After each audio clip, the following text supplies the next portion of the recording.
തിരുവനന്തപുരം കുളത്തൂരിൽ ദേശീയപാതയിൽ കാറിനുള്ളിൽ പുരുഷന്റെ മൃതദേഹത്തിന് 3 ദിവസത്തെ പഴക്കം. സർവീസ് റോഡരികിൽ പാർക്ക് ചെയ്തിരുന്ന കാറിനുള്ളിൽ സീറ്റിനടിയിൽ കിടക്കുന്ന നിലയിലാണ് മൃതദേഹം കണ്ടെത്തിയത്. വലിയവേളി പൗണ്ട് കടവ് സ്വദേശി ജോസഫ് പീറ്ററാണ് മരിച്ചവരങ്ങളുമായി മാനസ ചേരുന്നുണ്ട്. മാനസ, ഇതിലെ അസ്വാഭാവികത സംബന്ധിച്ച് പോലീസ് എന്ത് വിവരങ്ങളാണ് നൽകുന്നത്?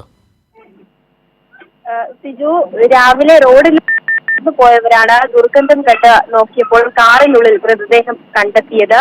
ഏതായാലും 3 ദിവസത്തെ പഴക്കം ഉണ്ട് മൃതദേഹത്തിന് എന്നാണ് നിലവിൽ ലഭിച്ചിരിക്കുന്ന വിവരം. തുമ്പ പോലീസോ അതോടൊപ്പം തന്നെ കഴക്കൂട്ടം അസിസ്റ്റന്റ് കമ്മീഷണറുടെ നേതൃത്വത്തിലായിരുന്നു പരിശോധന ആരംഭിച്ചത്. ഉടൻ തന്നെ ഈ ആളെ കുറിച്ചുള്ള വിവരം ലഭിക്കുകയും ചെയ്തു. വലിയവേളി പൗണ്ട് കടവ് സ്വദേശി ജോസഫ് പീറ്ററിന്റെ മൃതദേഹമാണ് എന്ന് തിരിച്ചറിഞ്ഞിട്ടുണ്ട്.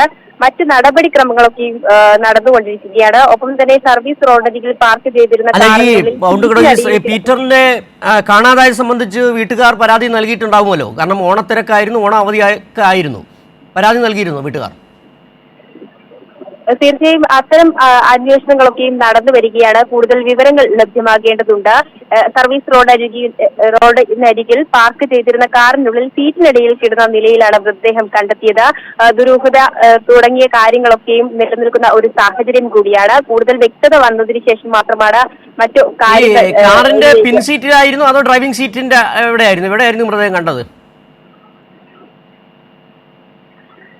കാറിന്റെ സീറ്റിന് മുൻസീറ്റിലാണോ പിൻസീറ്റിലാണോ എന്ന കാര്യത്തിലും വ്യക്തത വരേണ്ടതുണ്ട്. നിലവിൽ പോലീസ് അന്വേഷണം ആരംഭിച്ചിട്ടുണ്ട്. ഏതായാലും സീറ്റിന് അടിയിൽ കണ്ടെത്തിയ മൃതദേഹം പെട്ടെന്ന് തന്നെ ഈ പരിശോധന നടത്തിയതിനെ തുടർന്ന് ലൈസൻസോ മറ്റോ കാര്യങ്ങളിലൂടെയാണ് ഈ വ്യക്തിയുടെ വിവരങ്ങൾ ലഭിച്ചത്. ഉടൻ തന്നെ മറ്റു നടപടിക്രമങ്ങളിലേക്ക് പോലീസ് നീങ്ങിയിരിക്കുകയാണ്. ശരി, മാനസയാണ് വിവരങ്ങൾ നൽകിയത്. തിരുവനന്തപുരം കുളത്തൂരിൽ കാറിൽ 3 ദിവസം പഴക്കമുള്ള മൃതദേഹം കണ്ടെത്തി വള്ളക്കടവ് സ്വദേശി പീറ്ററിൻ്റെതാണ് മൃതദേഹമെന്ന് തിരിച്ചറിയുകയും ചെയ്തു. പോലീസ് അന്വേഷണം ആരംഭിച്ചിട്ടുണ്ട്.